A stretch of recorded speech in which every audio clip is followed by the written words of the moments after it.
Meus queridos, Gênesis 3, do 8 ao 10. Gênesis 3, do 8 ao 10. Diz assim: ouvindo o homem e a sua mulher os passos do Senhor Deus, que andava pelo jardim, quando soprava a brisa do dia, esconderam-se da presença do Senhor Deus entre as árvores do jardim. Mas o Senhor Deus chamou o homem, perguntando: onde está você? E ele respondeu: ouvi os teus passos no jardim e fiquei com medo, porque estava nu, por isso me escondi. Vamos orar? Senhor Deus, muito obrigado, porque o Senhor é bom. Espírito Santo, que o Senhor conduza essa conversa, que o Senhor conduza, que o Senhor direcione. Pai, que o Senhor venha derramar entendimento e venha, em nome de Jesus, quebrar todo obstáculo que impede a gente de entender a sua palavra. Seja cansaço, seja, Senhor, preguiça, seja sono, em nome de Jesus, Pai, nós declaramos que isso vai embora. Porque queremos ter uma revelação e algo fresco do Senhor. E em nome de Jesus nós te pedimos isso. Amém. Igreja, eu queria, primeiramente, antes de explicar esse texto, eu precisava falar algo muito importante. Vocês são privilegiados de terem um pastor que está preocupado com o centro de Cristo na celebração do culto. Está preocupado com a centralidade do cristianismo e da palavra e do evangelho em todas as reuniões de vocês. Serve que o Senhor continue te usando dessa forma. Porque muitos constroem com feno, com palha e com madeira. E a gente sabe que isso vai queimar. Mas aqueles que constroem com ouro e com pedras preciosas, que muitas das vezes não faz monumentos enormes, mas é aquilo que agrada o Senhor e é aprovado pelo fogo. Eu entendo que a nossa vida é como um filtro. E a gente precisa passar por esse filtro. E somente passa por esse filtro quem preserva o amor e o conhecimento da palavra de Deus. Porque o mundo aí está fazendo um estardalhaço, quer fazer emocionalismo, quer fazer coaching, quer fazer com que as pessoas ouçam a palavra de Deus e se sintam mais animadas, mas de profundidade da palavra não tem nada. Então a gente tem que vigiar e a gente tem que perseverar nesse caminho. Amém? Queridos, Deus... Quem já ouviu falar aquela expressão que Deus passeava no jardim e falava na viração do dia? Quantos já ouviram isso? A gente infere desse texto esse entendimento. Que o texto diz que Deus passeava no jardim, andava quando o homem escutou os passos de Deus que andava na viração do dia.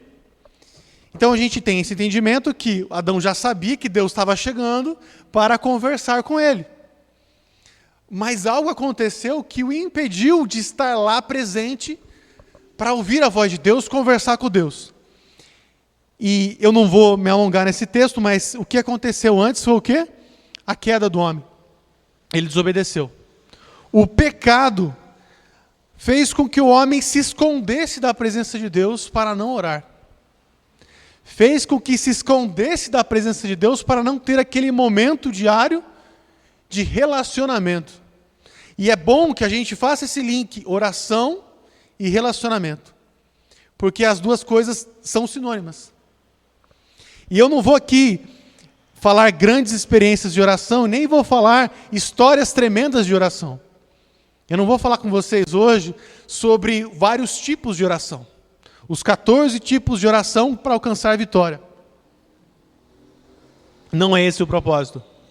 Também não é o propósito falarem como se deve orar ou para orar sem cessar. Não é esse o momento. Vocês vão ter esse momento para a honra e glória do Senhor Jesus.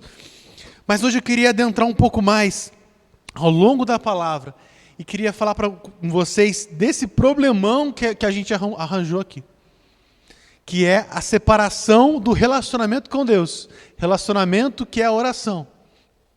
E quando Adão foge de Deus e se encontra constrangido, ele perde o contato. E eu queria fazer uma reflexão com vocês hoje. Quais têm sido os nossos pecados que nos tem afastado, nos tem feito esconder no arbusto, atrás da árvore. Qual é? Seria a preguiça? E eu sei que é difícil, irmãos. Eu sofro desse mal também. Seria o desinteresse? Seria a incredulidade? Seria a ingratidão? Seria a timidez?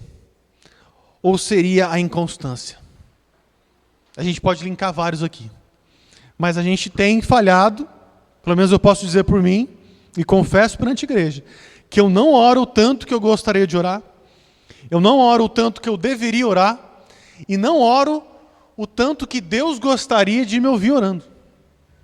Porque não se trata aqui de uma mera invocação ou uma oração desesperada. Trata-se aqui de relacionamento. E se a gente não tem um relacionamento com Deus, a gente tem o quê, irmãos? O que nos resta? Ele é o nosso respirar, amém? Então, se a gente não tem um relacionamento com Deus, logo nem vivo nós estamos. E esse problemão, como que vai ser resolvido? Há 3 homens na palavra de Deus que se destacaram. E eu queria que vocês prestassem atenção no texto. Eu vou passar com eles rapidamente, mas é importante que a gente conheça e seja apresentado a nós, no texto da palavra, quem são esses 3 homens que vocês já conhecem. O primeiro deles é Enoque, Gênesis 5, 22. Repare que no 3 ele fala que Deus andou. E no 5 ele vai falar o quê? Gênesis 5, 22. Depois que gerou Matusalém, Enoque andou com Deus 300 anos e gerou outros filhos e filhas. Versículo 24. Enoque andou com Deus e já não foi encontrado, pois Deus o havia arrebatado. Gênesis 6, 9, vai falar de Noé. E diz assim, Gênesis 6, 9, o próximo capítulo. Esta é a história da família de Noé. Noé era homem justo e íntegro entre o povo da sua época. Ele andava com Deus. Abraão, Gênesis 17, não estamos saindo do texto bíblico, estamos lendo Gênesis ainda. O mesmo escritor. Gênesis 17, de 1 a 4. Quando Abraão estava com 99 anos de idade, o Senhor lhe apareceu e disse: Eu sou o Senhor Todo-Poderoso, ande segundo a minha vontade e seja íntegro. Estabelecerei a minha aliança entre mim e você e multiplicarei muitíssimo a sua descendência. Abraão prostou-se rosto em terra e Deus lhe disse: De minha parte, esta é a minha aliança com você, você será o pai de muitas nações. Há versões que falam: ande comigo e eu te farei perfeito. Vocês notaram o que esses 3 homens fizeram? Eles andaram com Deus. Ora, se Deus andava no jardim e foi para conversar com Adão, e Adão fugiu, esses 3 homens, o mesmo escritor diz, eles andavam com Deus. E aí a gente não precisa de muita ginástica teológica para concluir o quê? Que esses 3 homens faziam o quê? Eles se relacionavam com Deus, eles oravam, eles eram homens de oração. E eu vou falar uma coisa, e vocês já sabem, mas talvez não tenham notado. Noé andou com Deus e a história dele proporcionou o quê para a sociedade? Salvação. Mas não salvou a sociedade, salvou só a família dele. Mas a vida de Noé representa a salvação. E Abraão, ande comigo e seja perfeito. Isso representa o que para nós? Santificação. Processo de santificação. E Enoque andou com Deus e foi o quê? Transladado. Representa o quê? Ressurreição e arrebatamento. Esses 6 homens demonstram que uma vida de oração representa as 3 coisas que passamos, estamos passando e iremos passar. Amém? Então, é só esses 3 homens que a Bíblia fala dessa maneira de andar com Deus. E esses 3 homens nos mostram muita coisa. Porém, a sociedade não conseguiu acompanhar isso. Não conseguiu.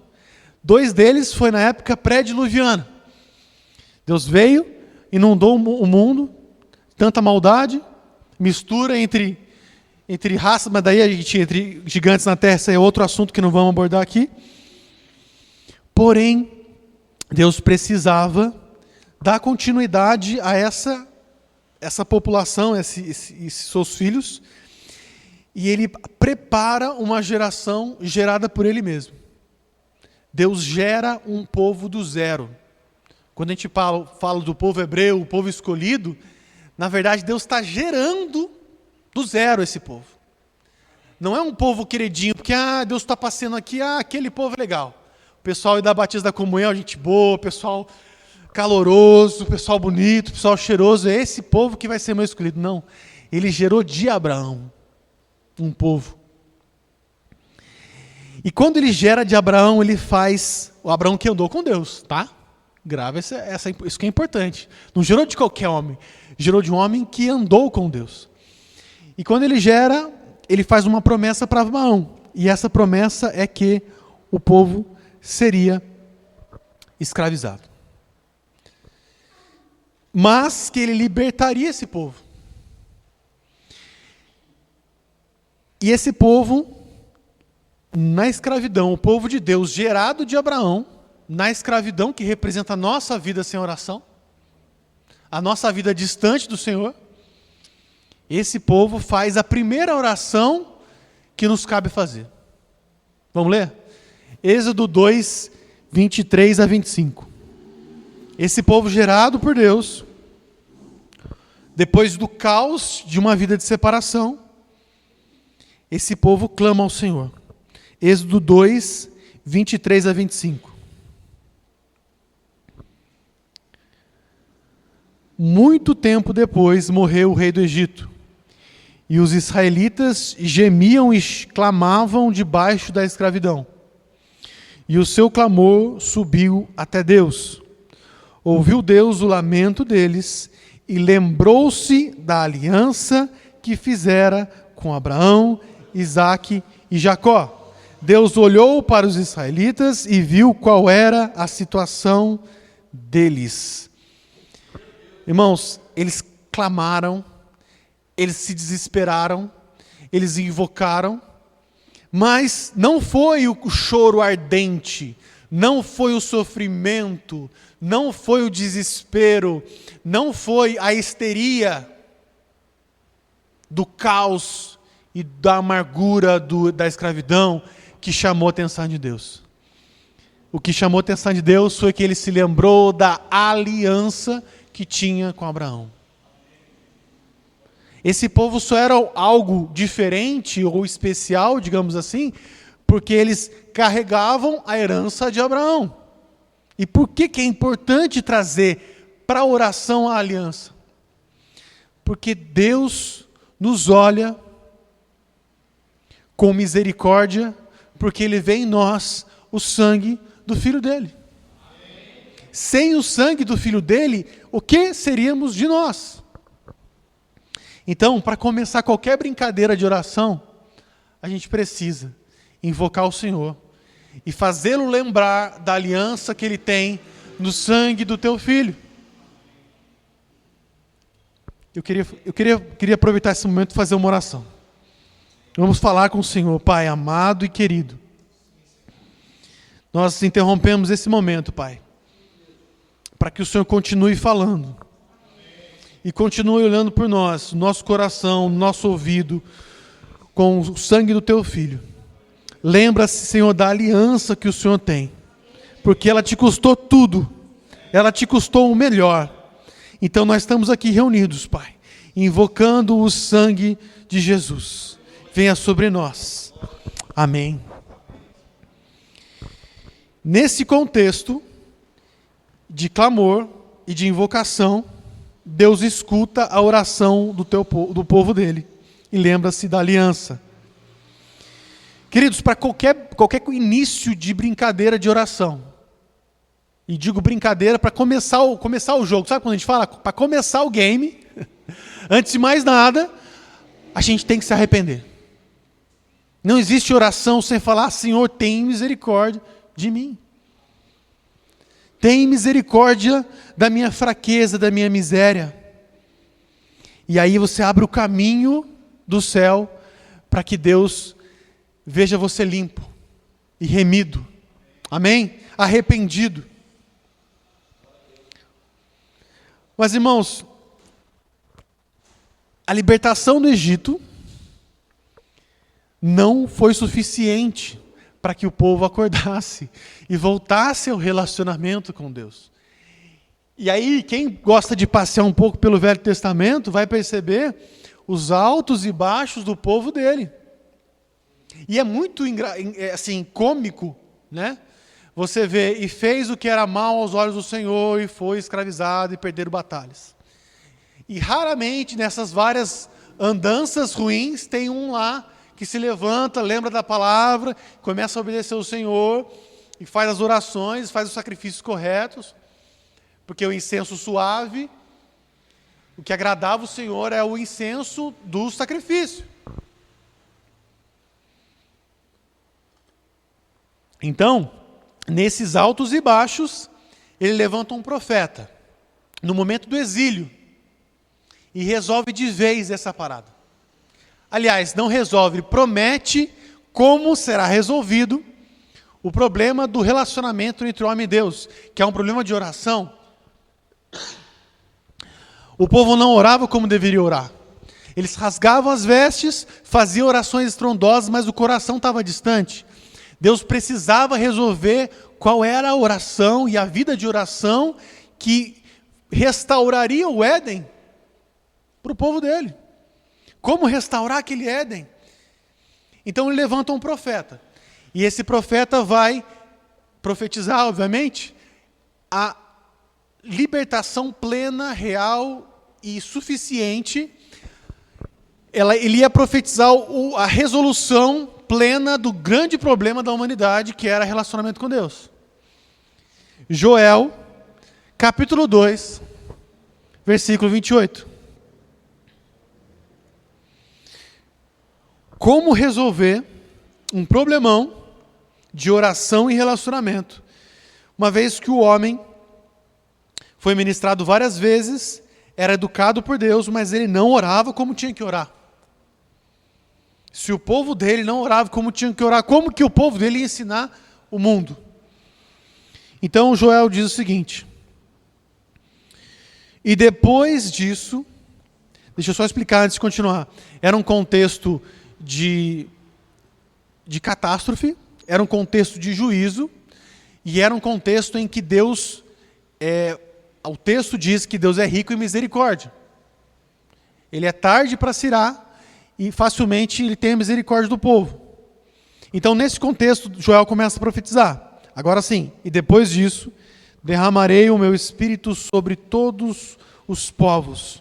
Os seus filhos e as suas filhas profetizarão. Os velhos terão sonhos e os jovens terão visões.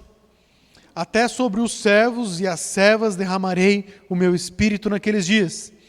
E mostrarei as maravilhas no céu e na terra, sangue, fogo e nuvens de fumaça. O sol se tornará em trevas e a lua em sangue, antes que venha o grande e terrível dia do Senhor. E todo que invocar o nome do Senhor será salvo, pois conforme prometeu o Senhor, no Monte Sião e em Jerusalém haverá livramento para os sobreviventes, para aqueles a quem o Senhor clamar. Há uma promessa de que o próprio Espírito de Deus vai vir sobre a nossa carne, e com isso a gente vai começar a falar as maravilhas de Deus, vamos ter um relacionamento com Deus, e todo aquele que invocar o nome do Senhor será salvo. E Ele vai fazer com que haja livramento e sobreviventes. Só há sobrevivente quem tem o Senhor. Só está vivo quem tem o Senhor, porque o Senhor mesmo falou que Ele é a ressurreição e a vida. E quem crê nele, ainda que morto, viverá. O Espírito Santo da promessa é a solução e a chave para restaurar esse problemão que nós temos de relacionar com Deus, de oração. Lembra quantos pecados eles têm aqui? E você acha que algum deles você vai vencer na força do seu braço? No meu, não. Nenhum deles. Então você está com problema de preguiça, está com problema de indiferença, de falta de interesse. A chave e a promessa começou em Joel. E agora, como isso foi cumprido? Foi cumprido? Foi cumprido? Amém, foi cumprido. Mas eu queria explicar uma coisa. Antes do cumprimento.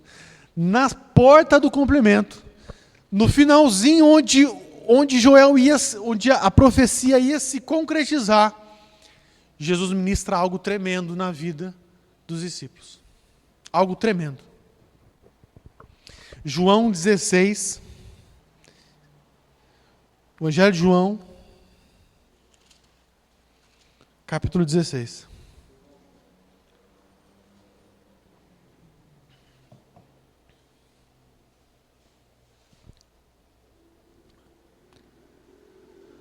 Agora que vou para aquele que me enviou, nenhum de vocês me pergunta para onde vás?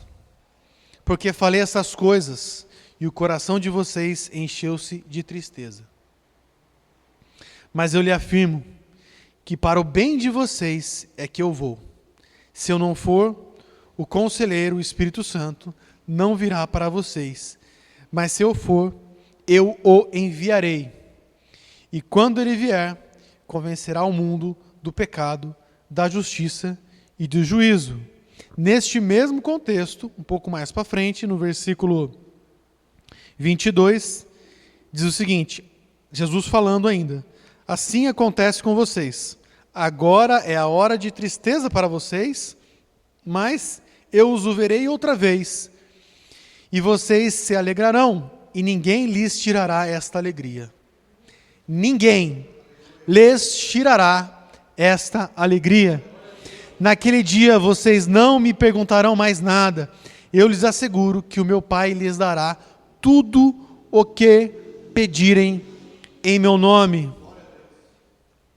Até que vocês não pedirão nada em meu nome. Peçam e receberão, para que a alegria de vocês seja completa. Eu acho que eu me confundi aqui, ó. Até agora vocês não pediram nada em meu nome. Peçam e receberão, para que a alegria de vocês seja completa. Alegria completa. Até aquele momento, o Espírito Santo não estava ativo, não tinha descido no Pentecostes. E os apóstolos, de maneira muito tímida, faziam a obra deles, iam pregando quando Jesus enviava. Mas Jesus afirma que eles não pediram, até agora vocês não pediram nada em meu nome. E a gente tem esse hábito de tudo que a gente ora, a gente põe em nome de Jesus no final e vai dar tudo certo, né? A gente tem essa mania. Isso aqui, isso aqui, em nome de Jesus. E virou o nosso amuleto, o nosso carimbo. Isso aqui, puf, em nome de Jesus. Isso aqui, puf, em nome de Jesus. Gente, mas não é isso que o texto está falando. O contexto aqui é descida do Espírito Santo. A gente seria muito infantil de interpretar esse texto para dizer só, falam em nome de Jesus no final, está tudo certo. Ninguém está duvidando e está sendo contrário do poder que há no nome de Jesus. Mas eu estou querendo dizer para vocês aqui hoje, que Deus está mostrando para nós, é que orar em nome de Jesus é orar na presença do Espírito Santo. É entender pelo Espírito Santo a vontade de Deus. E falar em Espírito, entendendo e sendo um com Ele, e pedir em nome dEle. Ou seja, nós somos o enviado de Jesus para pedir e orar a Deus. Mas é possível fazer isso naquele tempo onde o Espírito Santo ainda não estava presente. Vocês conseguem imaginar um culto sem a presença do Espírito Santo? Conseguem imaginar uma vida cristã sem a presença do Espírito Santo? É impossível. Jesus reafirma a promessa de Joel e finalizando que tudo que a gente pedir em nome dele, ele nos concederá para que a nossa alegria seja completa. E quando eu li esse trecho, a alegria completa, me veio o Éden restaurado. Me veio o andar com Deus na viração do dia. E me veio aquela sensação de alegria que nos rebata e nos faz, nós não queremos mais ir em outro lugar. Não quero estar mais nem em um outro lugar. Eu quero falar contigo. Eu quero me relacionar com o Pai. E dias depois que Jesus morre, em Atos, capítulo 1, versículo 14, ele vai nos dizer que os apóstolos perseveraram unânimes na oração, juntos com as mulheres e o irmão de Jesus. Eles receberam a promessa de Deus, receberam a promessa por meio de Joel, receberam a promessa de Jesus, e o próprio Jesus fala, olha, fiquem em Jerusalém, até que do alto seja revestido de poder. E eu, que sabia o que eu ia compartilhar com vocês hoje, o Sérgio pregou uma das dezenas das orações que foram feitas aqui. Ele falou algo tremendo que aqueceu meu coração. Ele disse o seguinte, neste lugar invoca o teu nome, para que sejamos revestidos de poder. É isso. Poder. Errais por não conheceis as Escrituras e nem o poder de Deus. Foi isso que Jesus falou. É impossível vivermos uma vida segundo a vontade de Deus, sem a manifestação real e poderosa dele em nossas vidas. E uma vez eu disse para um grupo de jovens, desistam de serem crentes, desistam. Vocês não dão conta, é impossível. Mas vocês querem? O que é impossível para os homens é possível para Deus. Jesus falou isso depois de uma conversa que teve com Pedro, depois que fez uma tranquila oferta para um jovem vender tudo o que tinha e dar para os pobres e seguir Jesus. E aí Pedro olhou para ele e falou assim, Senhor, é isso? É esse tipo de coisa que o Senhor quer? Quem vai se salvar? Quem? O que é impossível para os homens é possível para Deus. A gente cantou aí uma música assim, não cantou? Ai, aleluia. Então, nesse contexto de oração unânime, a reunião em oração, os apóstolos chamando as mulheres, chamando os parentes de Jesus, certo dia, certa manhã, que manhã gloriosa, Atos 2, do 1 ao 4. A promessa de Joel e de Jesus se cumpriu. Atos 2, de 1 a 4 diz o seguinte. Eu não vou ler, irmãos, mas só para vocês entenderem. Eles estavam orando, o Espírito Santo veio e eles começaram a falar em outras línguas. E todos à volta dele entendiam como se fosse a língua nativa deles. Foi uma Babel invertida. Naquela Babel onde os homens se reuniram na vontade deles contra a vontade de Deus. E Deus confundiu as línguas. Dessa vez, Deus reúne os seus para que pudesse concentrar as línguas para todo mundo entender. Para que o evangelho depois fosse proclamado para todas as nações. Mas algo tremendo que no versículo 16 ao 21, Pedro se levanta e começa a pregar. Irmãos, veja a manifestação do poder de Deus vindo numa sequência de uma pregação expositiva, densa, teológica. Imagine quantos judeus estavam ali. Era povos de outra nação, mas é povos judeus. Reunidos ali, e Pedro se levanta, e foi muito engraçado, não sei se vocês vão se lembrar, eu me lembro disso, na Batista do Povo, estava uma rodinha dos jovens, e eu subi numa cadeira e comecei a ler a pregação de Pedro, né, para mostrar que estava de pé ali e tal. E claro que a maioria queria dormir no final da leitura, mas pelo menos chamei a atenção levantando. Amém. E Pedro se levanta e começa a discursar, e adivinha qual é o profeta que ele cita? Eu vou usar um termo juridiquês, só porque eu falei que ia usar. Ipsis literis, a promessa de Joel. Irmãos, ele levanta e diz: irmãos, se cumpriu aqui e agora a promessa de Joel. E ele começa a recitar e termina: e todo aquele que invocar o nome do Senhor será salvo. E aí, depois desse evento, depois desse momento, 3.000 pessoas são batizadas.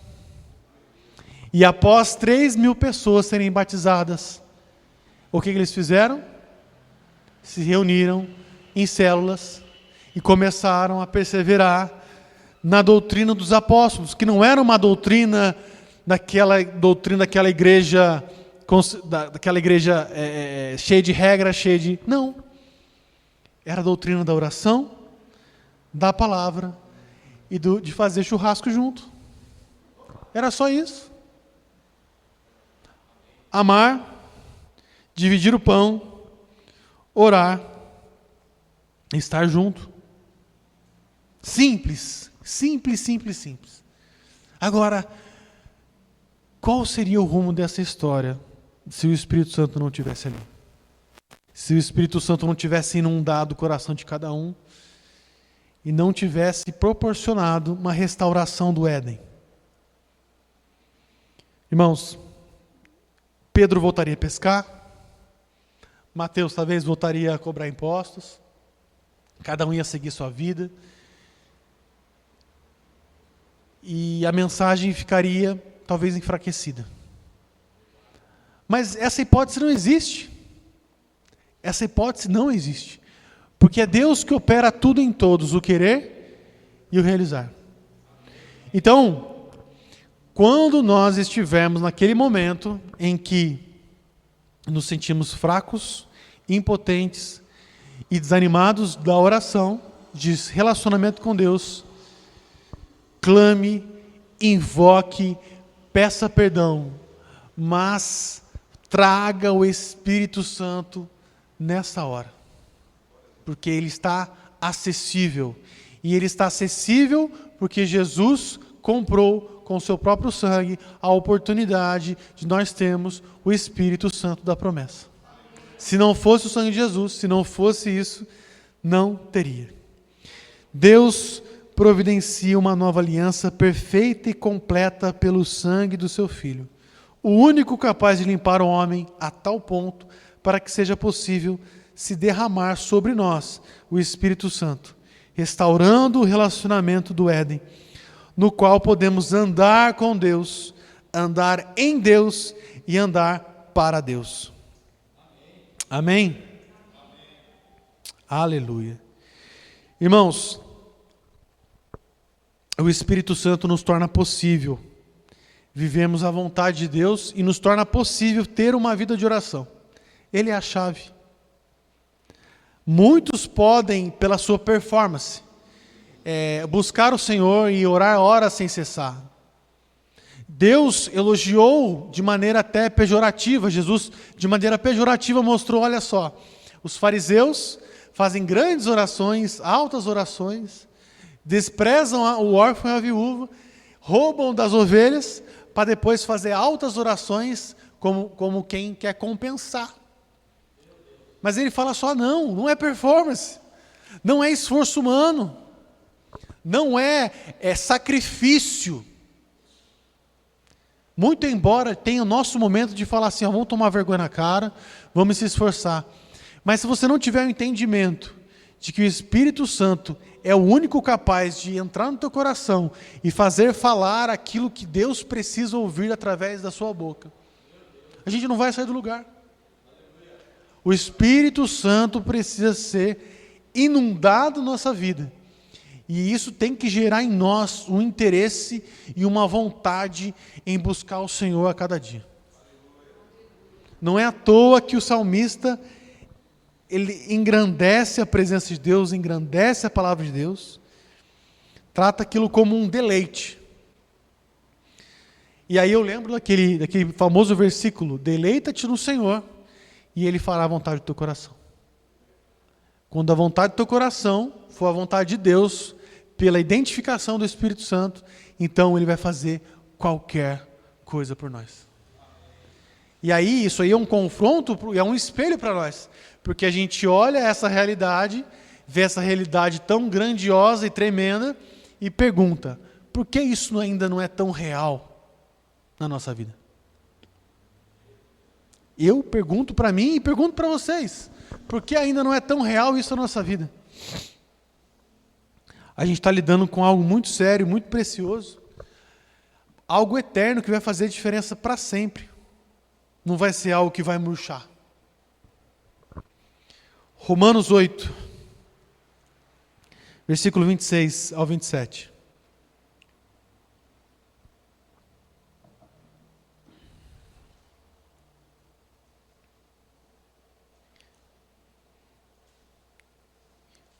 Começamos em Gênesis e agora já estamos em Romanos. Estamos passeando pela Bíblia, amém? Igreja que gosta de Bíblia é outra coisa, né? Da mesma forma, o Espírito nos ajuda em nossa fraqueza, pois não sabemos como orar. Mas o próprio Espírito intercede por nós com gemidos inexprimíveis. E aquele que sonda os corações conhece a intenção do Espírito, porque o Espírito intercede pelos santos de acordo com a vontade de Deus. Porque o Espírito Santo, que nos conhece e arranca de nós aquilo que está mais entranhado e obscuro, ele intercede de acordo com a vontade de Deus. O Espírito Santo é o protagonista da nossa vida em oração. Quer ter uma vida de oração? Deixa o Espírito Santo ser protagonista. Deixa com que ele te leve, arda o teu coração, queime o teu coração e fale assim: vou começar a orar. E talvez você vai ser testado nos primeiros 30 minutos. E talvez nos primeiros 30 minutos o Espírito Santo ainda fica ali no cantinho dele, olhando. Isso não está na Bíblia, tá, gente? É só uma parábola. Um jovem foi orar, dobrou o seu joelho e clamou o Espírito Santo por 30 minutos. Ele já estava desistindo aos 29 minutos, quando pensou: vamos até os 31 minutos, conforme o pastor Sérgio nos orientou. E nos 31 e 59 segundos, ele foi tomado pelo Espírito Santo e ficou a noite inteira orando. Nesse contexto de Éden restaurado, de santificação, de presença real do Espírito Santo, que nos enche de amor, que nos enche de sede da palavra, que nos enche de vontade de orar, que nos enche de vontade de profetizar, que nos enche de vontade de abençoar as pessoas, que nos enche de vontade de cuidar dos necessitados, que nos enche de vontade de ofertar, que nos enche de vontade de pregar o Evangelho, que nos enche de vontade de parar de pecar, que nos enche de vontade de buscar as coisas do alto, que nos enche de vontade de buscar o Senhor com os irmãos, que nos enche de vontade de estar próximo daqueles que professam a mesma fé em Cristo. Esse Espírito Santo, quando ele estiver assim em nós podemos aprender e estamos com o coração pronto para fazer a última oração registrada na palavra. Só depois que a gente entende tudo isso, e isso está tão palpável em nossas vidas, que a gente não tem mais nada, que ele é o nosso respirar, a gente está apto para fazer a última pregação, a última oração registrada na palavra. Apocalipse 22, 17. Fomos do Gênesis ao Apocalipse. Passamos pelo Velho Testamento, fomos para o Evangelho, fomos para a carta de Paulo, agora vamos ler a última oração registrada na Bíblia, que a gente precisa amar e buscar isso de todo o nosso coração. O Espírito e a noiva. É a oração que a gente faz sozinho? Não. A gente faz em coletivo. Mas quem começa orando por nós? O Espírito vem E todo aquele que ouvir, diga: vem. Vem, Senhor Jesus. Quem tiver sede, venha. A quem quiser, beba de graça da água da vida. Essa é a última oração. Vem, Senhor Jesus.